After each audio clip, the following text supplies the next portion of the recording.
जय श्री राधे, जय श्री सीताराम। सुनते हैं ये बहुत सुंदर कहानी। किसी ज्ञानी ने कहा है, दो ठग बीच बसे एक ठगनी, जो काए ठगवा सो करे ठगनी। तो ये कहावत बहुत ही सुंदर है।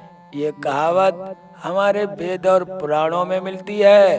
तो बहनों भाइयों, सुनते हैं ये कहानी कि ये कहावत कहाँ से चली और कैसे चली है। तो एक समय क्या हुआ कि गोपियां भगवान श्याम सुंदर से कहने लगी, हे श्याम सुंदर, हमारे एक बात समझ में नहीं आती है। बोले क्या? तो गोपियां कहने लगी कि श्याम सुंदर, मैंने सुना है दुर्वासा ऋषि यमुना के उस पार बैठे हुए हैं। उन्होंने अपना आसन लगा लिया है और वो कुछ खाते पीते नहीं हैं। बोले खाते पीते नहीं हैं? बोली हाँ। गोपियां कहने लगी, 7 दिन हो गए हैं, महात्मा दुर्वासा ऋषि ने कुछ भी नहीं खाया। तो मुझे अफसोस हो रहा है कि हमारे यमुना के उस पार बैठे हुए महात्मा भूखे प्यासे बैठे हैं, तो मैं क्यों ना उन्हें भोजन देकर आऊं। भगवान श्याम सुंदर कहने लगे, मुस्कुराकर बोले, ये तो बहुत सुंदर बात है। अरे महात्मा को भोजन कराना ये तो पुण्य का कार्य है। तुम यथाशीघ्र जाओ और महात्मा को भोजन खिला के जल्दी आओ।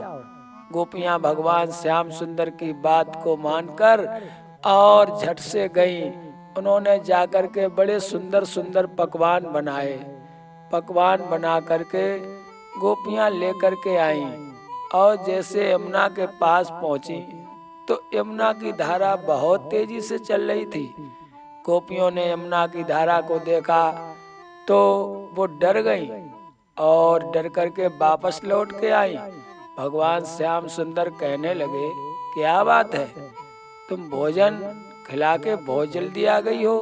गोपियां कहने लगी, नहीं नहीं, अरे श्याम सुंदर, मैं तो यमुना के पार तक नहीं जा पाई। भगवान कहने लगे, क्यों? गोपियां कहने लगी, यमुना की धारा बड़ी तेज चल रही थी और मैं उस पार कैसे जाती। अब मैं महात्मा को कैसे भोजन कराऊंगी। भगवान श्याम सुंदर कहने लगे, चिंता न करो, भोजन तो अवश्य कराना होगा। गोपियां बोली, मैं पार कैसे जाऊं। भगवान श्याम सुंदर मुस्कुरा के कहने लगे, गोपियों जाओ और यमुना से ये कह देना कि कृष्ण हमेशा बाल योगी बने रहे हों और उन्होंने ब्रह्मचर्य का पालन किया हो तो यमुना पांज हो जाए। गोपियां जाकर के बड़ी मुस्कुराईं और कहने लगी, वाह कन्हैया, सभी गोपियों के साथ रास लीला करते हो और कहते हो बाल योगी। एक गोपी कहने लगी, हमें क्या लगता, चलो यमुना से कहेंगे, अगर यमुना पांच हो जाएगी तो अच्छी बात है। तो सभी गोपियां पहुंच गईं। यमुना के पास में पहुंच करके गोपियों ने यमुना को हाथ जोड़े और कहने लगी, हे यमुना देवी, यदि हमारे श्याम सुंदर बचपन से बाल योगी हों, ब्रह्मचर्य से रहे हों, तो आप पांच हो जाओ। यमुना ने इतनी बात सुनी और यमुना की धारा घट गई, पांच हो गई। गोपियां सब भोजन लेकर के और दुर्वासा ऋषि के पास में पहुंच गईं। जब पास में पहुंच गईं तो यमुना की धारा जैसी थी वैसी हो गई। अब गोपियों ने जाकर के महात्मा को भोजन कराया। भोजन कराया, महात्मा को पानी पिलाया। दुर्वासा ऋषि बड़े प्रसन्न हुए। उन्होंने गोपियों से कहा, मैं तुम्हें आशीर्वाद देता हूँ कि श्याम सुंदर हमेशा तुम्हारे हृदय में विराजमान रहे। गोपियां बड़ी प्रसन्न हो गईं। जब गोपियां वापस आईं तो उन्होंने देखा यमुना की धारा तो बड़ी तेज चल रही है।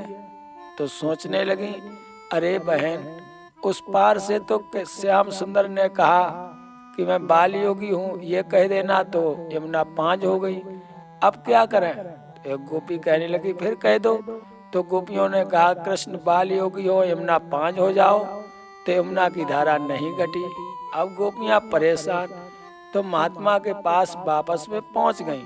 महात्मा जी कहने लगे, क्या बात है? गोपियां कहने लगी, हे ईश्वर, हम उधर से आई थी तो श्याम सुंदर ने बताया था, वो बात हमने यमुना से कह दी तो यमुना 5 हो गई। बोले क्या बात कह दी? तो गोपियाँ कहने लगी मैंने यमुना देवी से कहा कि हमारे श्याम सुंदर बाल योगी हो तो आप घट जाएं, तो यमुना घट गई। अब मैं इधर से क्या कहूँ? दुर्वासा ऋषि कहने लगे हे गोपियों, इधर से तुम यमुना देवी से कहना कि दुर्वासा ऋषि ने जीवन में केवल दूब का ही आहार किया हो, दूसरा कोई अन्न जल ना खाया हो, कोई भोजन ना किया हो, तो 5 हो जाओ। गोपियां मुस्कुराई, कहने लगी बारे बाबा जी, ऋषिवर को अभी तो हम सब ने भोजन कराया और ऋषिवर ये कह रहे हैं। एक गोपी कहने लगी हमें तो उस पार जाना है, चलो कहकर देखती हैं।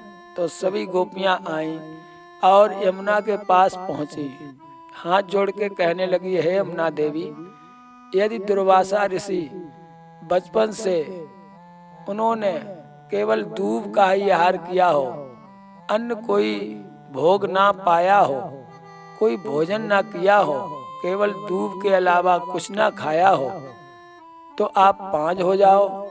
इतना जो कहा यमुना की धारा घट गई। जब यमुना की धारा घट गई, गोपियां उधर निकल गईं। अब गोपियां आपस में विचार करने लगी, ये कैसी लीला है? महात्मा जी ने, ऋषिवर ने हमारा लाया हुआ जितना भोजन था, दाल पूड़ी कचौड़ी हलवा खीर जो भी था, वो सब दही माखन खा लिया और फिर भी कह रहे हैं कि मैं केवल दूर्वा का ही आहार करता हूँ। और इधर बाल योगी श्री कृष्ण जो गोपियों के साथ रासलीला करते हैं, वो कहते हैं मैं बाल योगी हूँ और यमुना 5 हो गई। उधर से भी मैंने कहा महात्मा केवल दूर्वा का ही आहार करते हो, तो यमुना 5 हो गई। ये क्या मतलब है? तो एक गोपी कहने लगी तुम्हें नहीं मालूम बहना, ये दोनों ठग हैं जो हमारे जीवन को ठग रहे हैं। एक श्याम सुंदर, दूसरे दुर्वासा ऋषि, ये दोनों जो बात कहते हैं और ये यमुना देवी ये इनकी ही बात मानती है, ये ठगनी है। तो उन्होंने एक कहावत कही, 2 ठग बीच बसे एक ठगनी, और जो कहे ठगवा सो करे ठगनी। ये कहावत तभी से चालू हो गई है। तो बहनों भाइयों, भगवान की लीला तो न्यारी है, वो अनंत हैं, उनके भक्त ही उनकी लीला को जान सकते हैं। जब गोपियां नहीं जान पाई तो हम आप क्या जान सकते हैं? तो वो लीलाधर जो भी करे वो ही अच्छा है। केवल उनकी लीला का आनंद लेना चाहिए, उनकी लीला का मनन करना चाहिए और उनके चरणों का सदैव ध्यान करना चाहिए। तभी हमारे जीवन, मानव जीवन का कल्याण है। सभी भक्तों को जय श्री राधे, जय सीताराम।